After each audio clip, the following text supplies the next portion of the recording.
Hey Dan Beer, how you doing, brother? You hear me okay? Yeah, can you hear me? Yeah. Hey guys, I'm so sorry. I had 3:30 Pacific on my calendar. I'm And I even have in the calendar your StreamYard link, so I'm not sure if it goes. well, we've been having a great time talking about ideas for business planning and diving in on some stuff that Kyle shared at his was it today? Yeah, at his session today, and so well, thanks for joining us, brother. Good to see you. You've been on the road a bit. I really apologize. That's okay, Dan. We understand.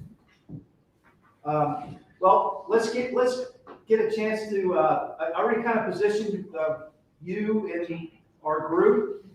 So just to give you a little information, our group is about 37 on the call between Zoom and in person, and we've been sort of telling everyone about you being the king of business planning and how much you have spent a lot of your time helping people decide how to run a business and growing their business. So I'll let you take this on and maybe give a little bit more information about you, and let's get started. So how much time do I have, given the time mess up here? It's probably 30 minutes. 30 minutes. Okay. All right. Everyone has your sheet that you sent. Okay. The online people do not, but the people in person do.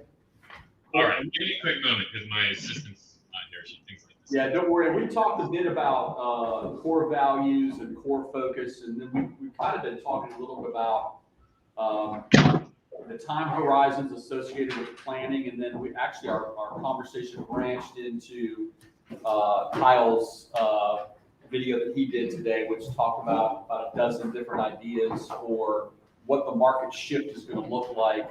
Don't know whether you saw that. You might have been in travel status. You might know all about it, but that's been the position of our conversation so far. Good. So we can do one of several things. I could take you through that document that I gave you, and I'll share a copy of it on the screen in a moment. I just need my assistant over here because she thinks we're starting 10 minutes from now. And I could take you through it when it comes to, if you want to stick to the business planning component. I also have a couple of models that I just really want to take you through that I think they're central to everything we're looking at and talking to our agent. Well, one of them is very central to everything we're talking to the agents about. I think that anyone really needs, any human being really needs to be focused on as they look at their personal plan for 2023, including their business plan. And then also something that I call the value equation that our marketing department, like there's just nothing we'll put out in the marketing space that doesn't match and fit with the value equation. So what would be most valuable to you to make the most out of these remaining 30 minutes?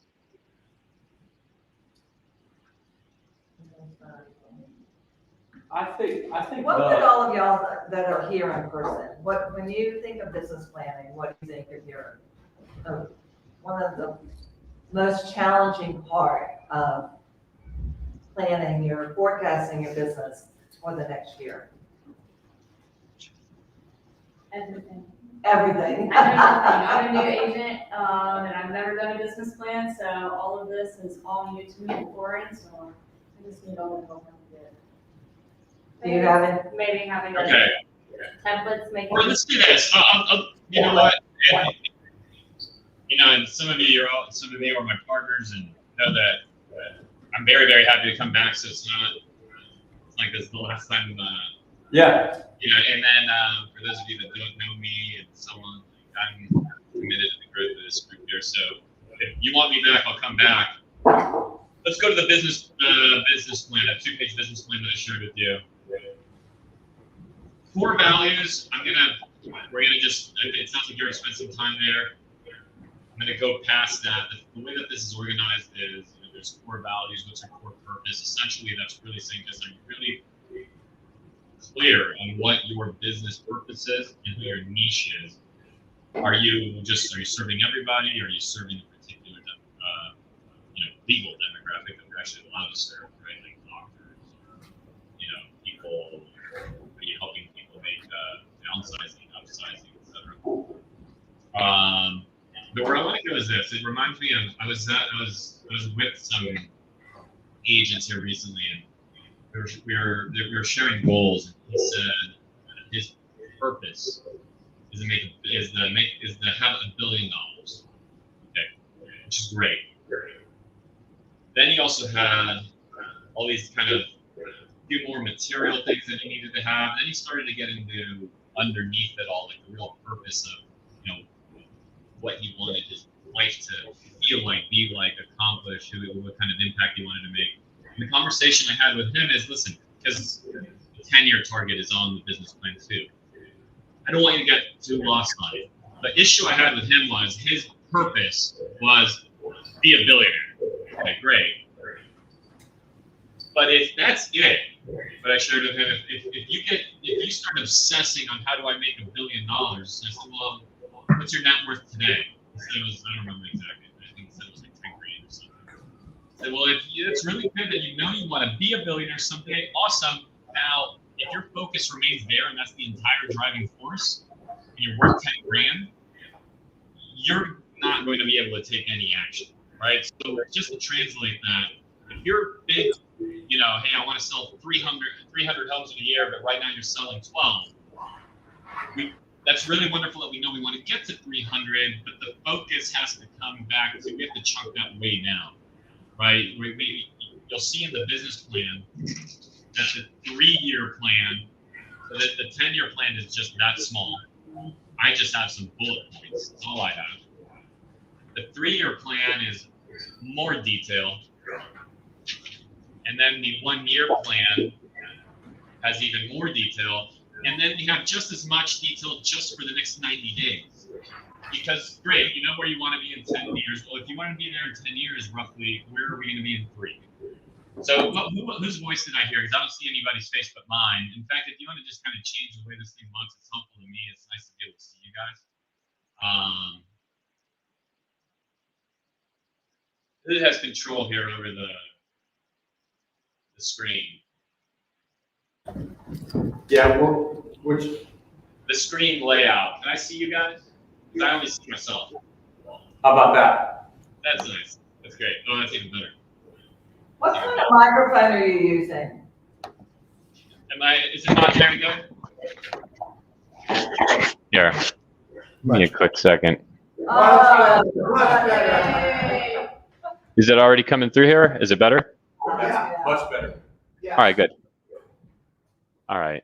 So who was it that mentioned a moment ago, I need to know everything about business planning? What's your name? Sydney. Cindy? Sydney, like Australia. Sydney. Awesome. So how many homes will you have sold in 2022? 5, fingers crossed. 5 with your fingers crossed? Okay, great. Give me a moment. Make sure I get my audio. Can you talk? Let me just make sure I hear you. Talk. Yeah. The right setting. Hey, Dan Beer. There we go.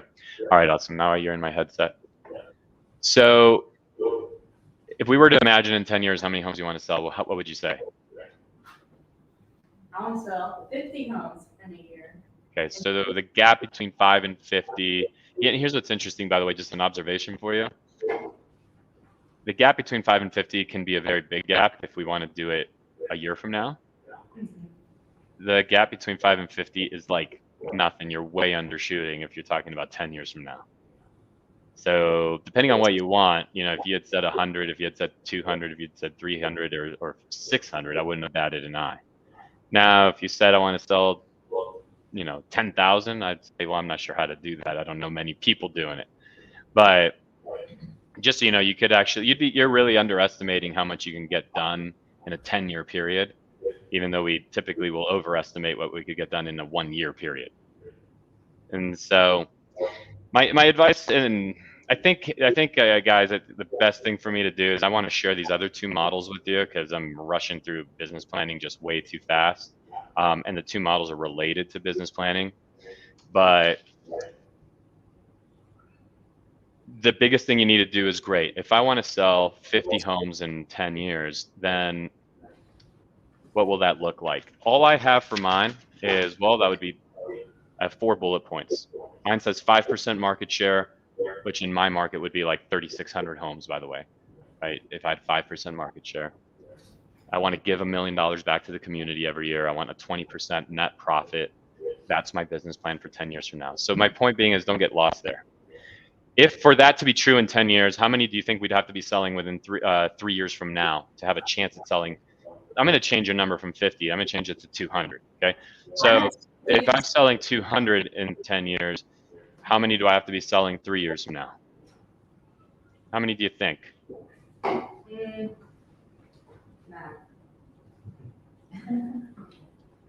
So it's not what you're going to find. You're doing the math and you're just dividing 200 by 10 and you're trying to give me the math on it, which by the way is 20 each year, right? But that's not the way it's going to work. The way it would work if you were really committed to your craft is that you're going to ram, and then it's going to like this. So it's not going to be 20 more, 20 more, 20 more, 20 more every year. It might be that you go from 5 to 15 to 45, all the way to 150. Because the reality is, anyone selling 45 homes knows how to sell homes just as well as someone selling 200 homes.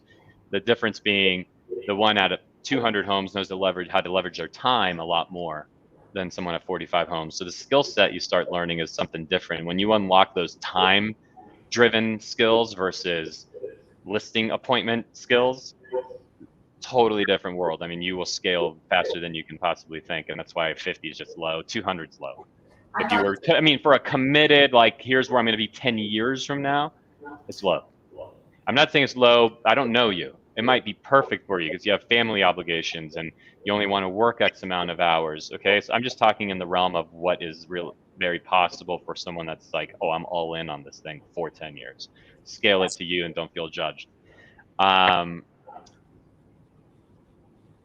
You want it, then you're going to figure out, so if I'm going to be doing 200 by then by 3 years from now, gee, I at least have to be selling 40 homes a year. Okay, great.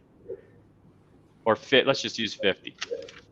You'll notice on this sheet, and we sent it over to Karen so she can get every one of you a copy. Now we're going to start to fill in more data. Well, what would be the gross commission income on that? What would be the profit on that? How many, we track something called our average survey score. Because we do a post-closing survey score, which is our customer satisfaction score. What would that have to be? But then the key is, you'll see this section here. What does it have to look like? So just hear the language now, right? For my 3-year picture, now it's got to look like consistent, predictable, reliable service, airtight operations, the right people in the right seat. So I'm drawing out what it feels like to just have a much more tangible feeling of 3 years from now versus 10 years from now. But when we flip the page and get to the 1-year plan, same basic idea. Well, for that to be true 3 years from now, how many do I have to sell a year, like in 2023? Well, if I'm going to sell 50 in that year, then next year I better sell at least 18. Okay, great. So you'll get all the statistics and all that up here, but now this section becomes much more concrete, goals for the year. And you want these to be what we would call SMART, right? Specific, measurable, actionable. You want them to be very, very specific. So something you can't do is say, I want to sell more homes. Okay, well then you accomplish your goal if you sell 6. You can't say I want more money because I'll give you a $5 bill and you're done. You got more money now. Right, so that might not be, so you really have to be very specific. The date on it, of course, any goal really should have a date. The date's going to naturally be December 31st, 2002. But now, if you look at mine, it's like flex converting at 10%, 72 referrals from agent referral program. These become very specific goals for the year, which if I accomplish those goals, would be very likely we'd have our 18 sales. And if we have those 18 sales, we're on track for those 50 3 years from now. If we're on get those 50 3 years from now, we could get 210. And then where the real work happens and how you prevent yourself from being overwhelmed by a business plan is, oh my God, I got a million things to do. No.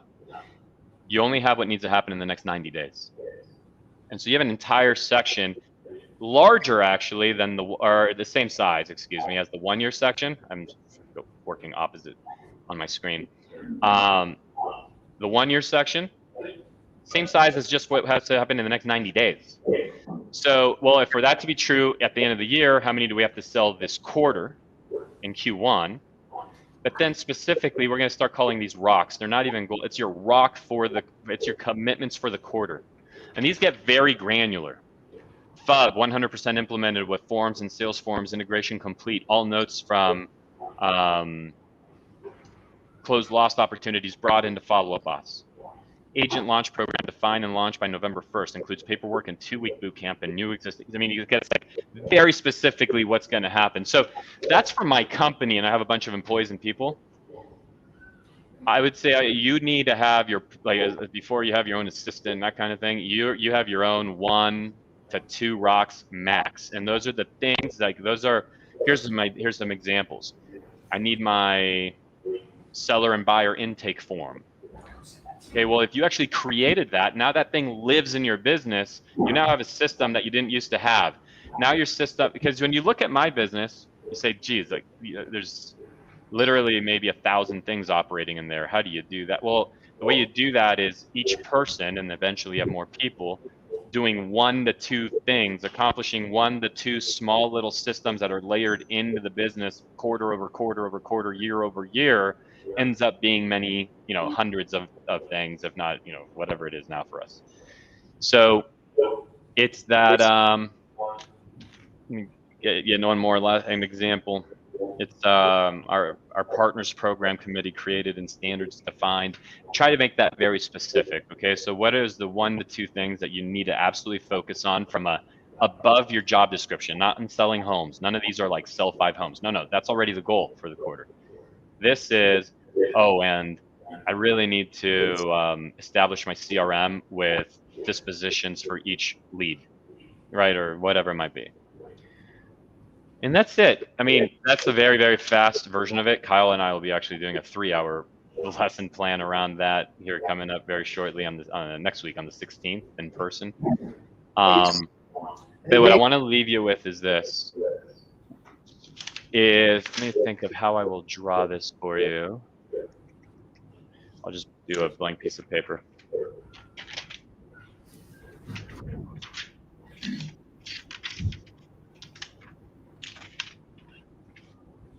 Bailey, can I have a piece of paper, please?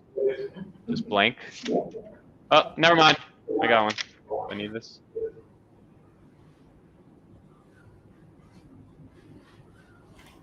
We're good. Okay. So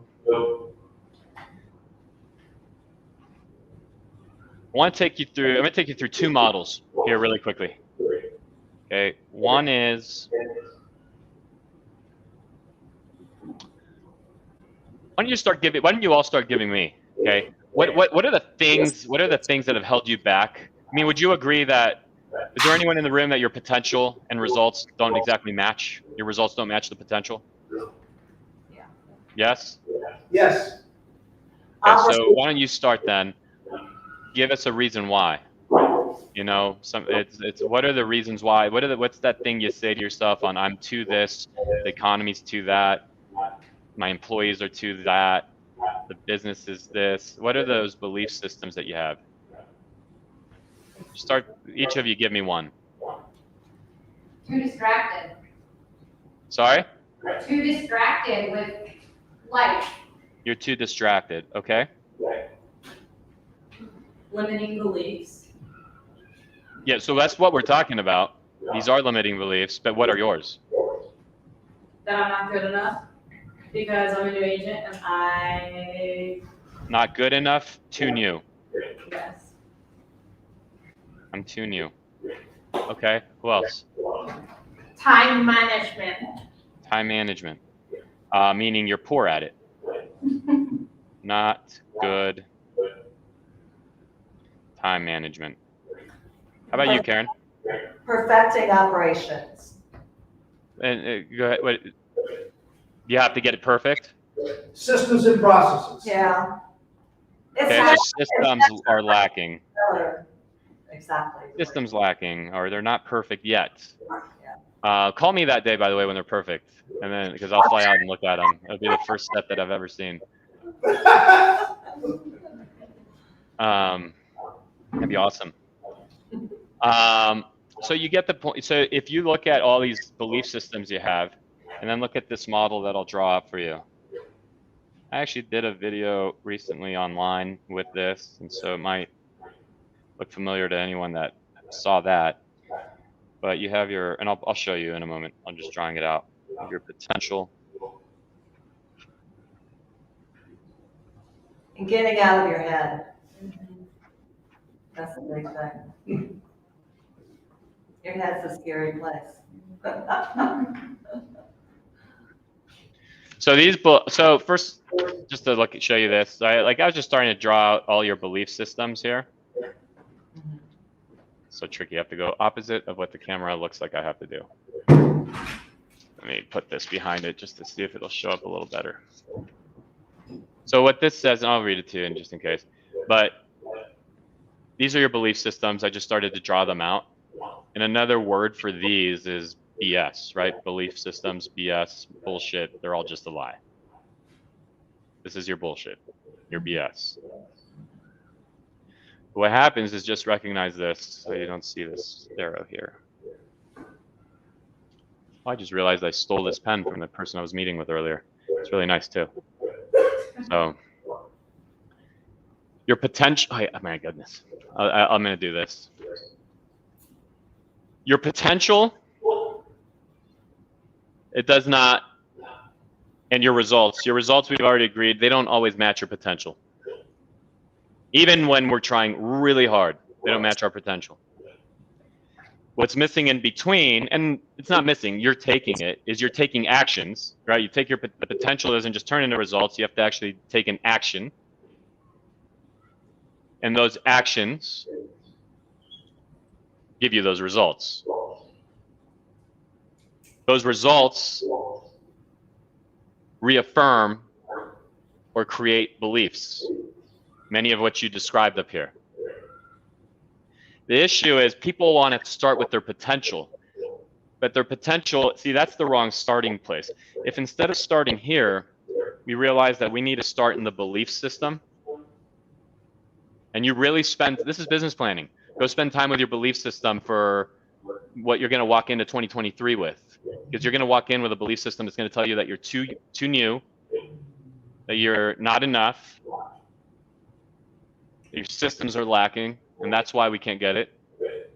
Or that we were just, oh, I'm not good at time management. That's just not one of the things God graced me with. But what would it mean to your business if you were to eradicate your biggest one of these, like just from a pure dollar standpoint? And what happens is if you were to change your belief system, you're going to have a very different view of your potential. Because if your belief system is, you know, I'm not good at time management, and you then tell me I am tapping into all of my potential, I don't believe you. That's BS. Because you can't tap into all of your potential when you're in a low energy state. And a limiting belief is, I mean, you have different energy states. And would you say that your highest energy state is when you're sitting in a limiting belief? There's no way. It doesn't exist. So you're not tapping into your full potential, which means you're not taking the massive action that's required. You're taking action, but it's not massive action. Because your systems aren't good enough. And because you're too new. And so the result that you're getting isn't the one that you want to get, and then we're confused why.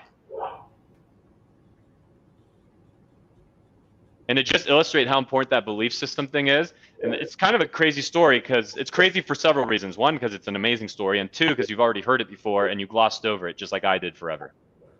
The 4-minute mile story where Roger Bannister becomes the first to do it in 1959.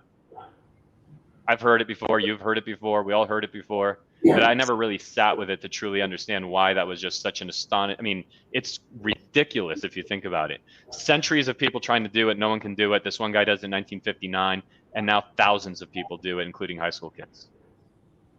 Did we evolve? Did we go from like Cro-Magnon to the next thing to the right? Like, no, we are the exact same.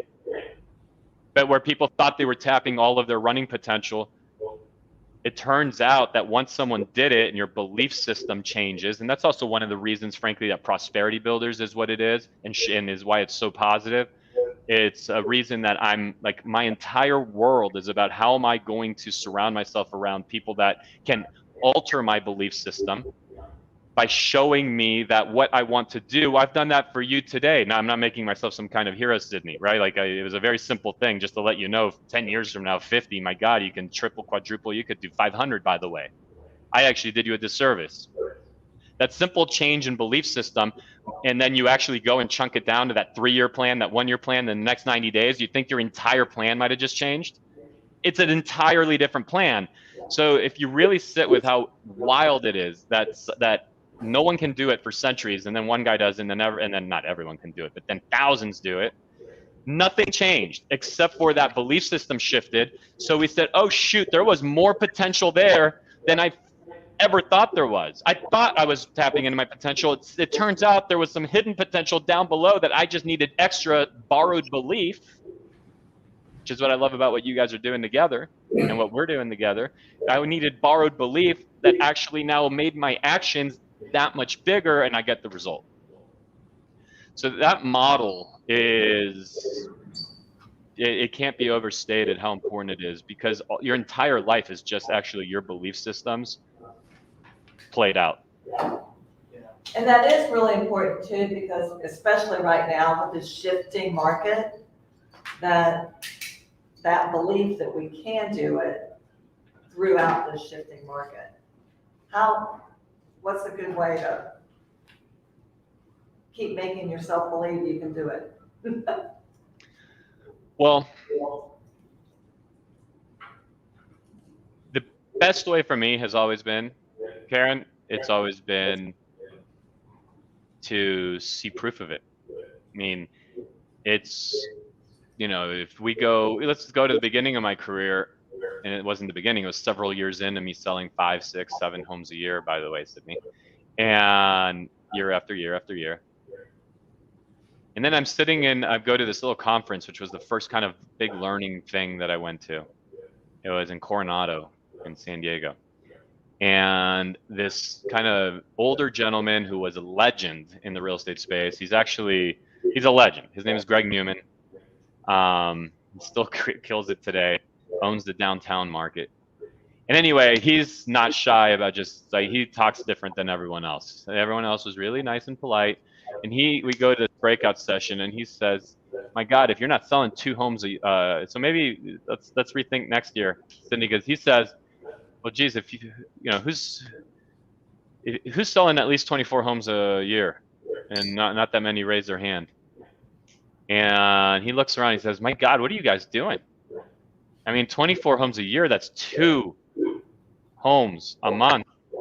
That's you failing to do what you woke up to do 28 days a month and winning twice. If you're not selling 24 homes a year, what on earth are you doing? This is how he's talking to us. I don't know, there might have been some offended people in the room. I changed my belief system. And so then the actions I started taking were completely different. The potential I believed I had was completely different. I didn't know, by the way, I'm in San Diego, where if you sell like 12 homes in a year, you're like awesome, okay? If people think you're awesome, you get touted a top producer, it's ridiculous. And so I didn't know that I kind of guessed 24 homes was possible, but I thought that was reserved for like the tiny 1% of the 1%. I had no idea, right? So anyway, fast forward, I sold 725 last year on my team. So that's how it's important. For me, to answer your question, in that case, I was surrounded by him. In future case, I could tell you at every stage of what I've done in my career, who I'm surrounded by, and that's why that's the number one most important thing to me, is that you could be the nicest person. You could be, that my broker's so sweet. You could be, I feel loyal to that one. I'm going to be around people that alter my belief system in a positive way. So. Well, that's why we're grateful for you. Well, thank you. Sorry, we had a breakdown in time. But let me give you one more. because I think your marketing message, look, it's a tough market. And maybe that's just my belief system, and maybe I need to go work on that. But my energy isn't lowered by it. I'll go right to you right now. My energy, it rises, so it's safe for me to think that. My energy says, all right, good, let's go access that extra gear. Let's go. And why am I so energized to access that extra gear that I haven't needed for years now? See, for you, Sydney, it's simple. We could tell you that making 200 calls in a day is normal and you'll believe us. But for the rest of us, we need to go access that gear that we built ourselves with and that hasn't necessarily had to be on full display recently. But I also understand, I don't know if you guys would agree with me, we're writing our resume for the next 10 years in the next 4 to 5 months. In the next 4 to 5 months, it's 10 years of prosperity on the other side. Now, you don't get to make bad decisions all 10 years. It'll break down. As long as you make decent decisions in those next 10 years and work well and hard and show up and add value, it's 10 years that we're writing in these 4 to 5 months of who's going to show up to the game. So that energizes me. But I also know that every marketing dollar, every marketing message, every marketing email, and if there's no dollars around it because I'm door knocking, I still have to say something that comes out of my mouth that has value. Nothing can be wasted. No subject line in an email can be wasted. We have to maximize every moment right now. So anytime I'm going to put together a script, an email, anything, and certainly anything I'm spending money on, like a postcard, and I am looking at what am I saying, what am I writing? So what's the copy and writing, or what's coming out of my mouth? And I'm judging it through the following lens. I'm judging it through, there's 2 things that have to be maximized in the message. The dream outcome and the probability of achievement. Dream outcome, I'll write these down here and I'll try to, I don't know if it even is helpful when I show you my pieces of paper. Probability of achievement.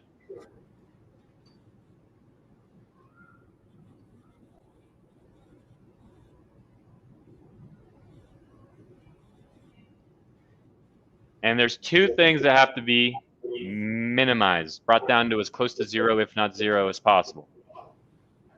And that is time delay to get that achievement and effort and sacrifice. Okay, so if I have a great dream outcome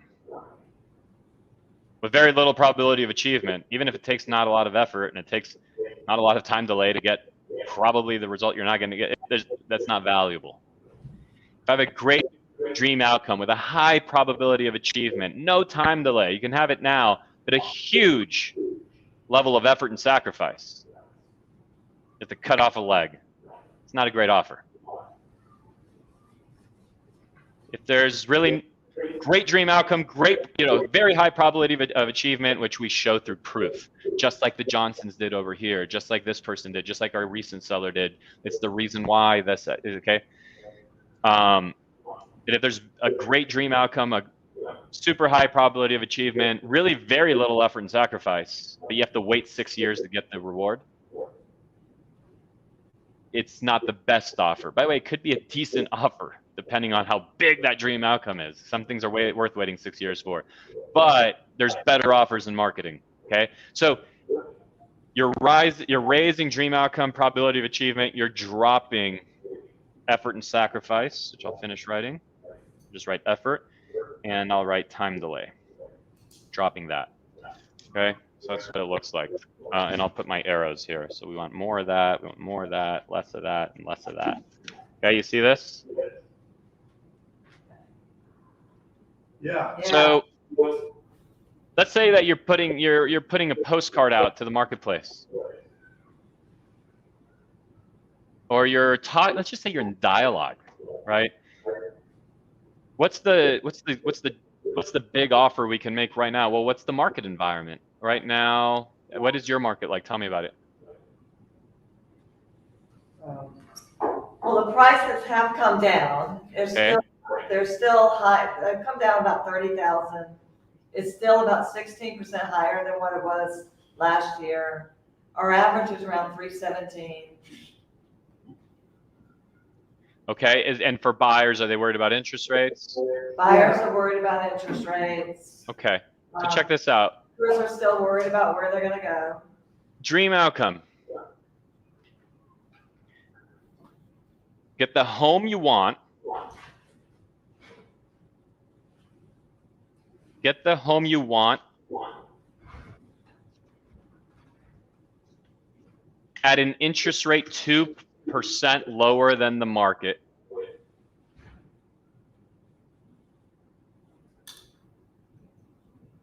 Just like this person and this person has very recently. Close in under 15 days and without a full colonoscopy from the lender. We'll have to work on the copy and massage this a little bit, right? But with with very little and where we will do all the heavy lifting for you. Okay, so effort and sacrifice down. So you just see how I'm starting to, like, it just starts to weave into everything. I have a training company, so we'll put out landing pages with bullet points. And I look at them, well, maybe not every bullet point is addressing all 4 of those, but if we're not addressing any one of them, or preferably at least 2, it's not a good bullet point. We have to rewrite it. Okay, so it's kind of, that's the way that you use this equation. And I would not go and put out, like, so let's think about what the big mistake is. We have some individual agents on this call, Karen, solo agents, other teams, etc. Okay, so if you're going out to put out a postcard and your big headline is like neighborhood expert, maybe that does a little bit of probability of achievement, but we're really not, it's not very powerful. It's not very clear what my outcome's going to be. You haven't addressed time delay or how you're going to make real estate easy for me. So that is a postcard that you cannot afford to send.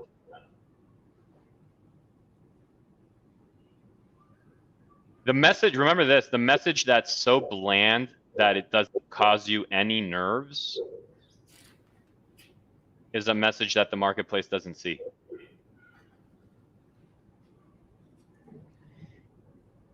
Timid salespeople are skinny salespeople. You have to speak very direct, make an offer, use bold language,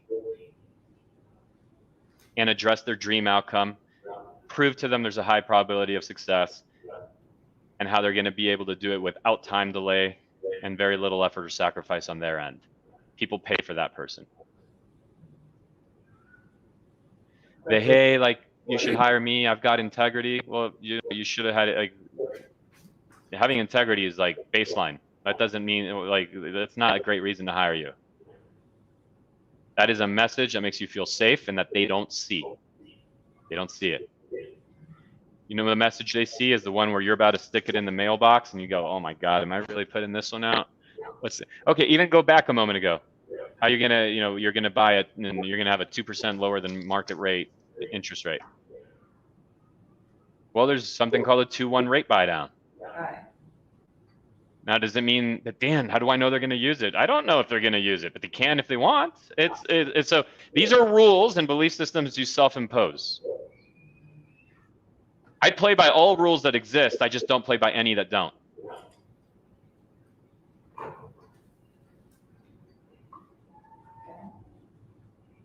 And so those 2 frameworks, one to move your marketing message through, one to move your entire life in business through, and then a basic understanding of business planning, how you can simplify it from the 40-page business plan that we were taught in school to a 2-page, very simple, what needs to happen in the next 90 days to make my 1-year outcome more probable, so that my 3-year outcome can be more probable, so my 10-year outcome can be more probable. Those are 3 really good tools for you to use moving into next year. Hey, Dan, this is Michael. I listened to your live feed on that belief with the. Yeah. Can you send that link to Karen so we can send it out to everybody? Happy to, of course. Because that was really, really good. And to be fair, the graphics were a little better than what you just did. Absolutely. And we'll get that to everyone, yeah. Thank you. Yeah, I'm sending it right now. One quick second. All right. It's in your messenger, Karen. Okay, perfect, thanks. Got it. Absolutely. Any other thoughts or questions? or- You had something. I don't know your name. You're wearing a black sweater thing here. No, I'm fine. I got it already. Okay, I apologize. I told you I was coming right to you, and then I didn't. I think we're good. I think we're good. Yeah. Good. Well, if you happy to interact anytime, let me know.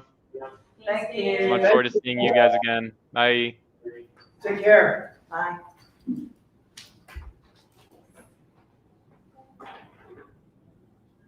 Thank you guys, yeah, for opening the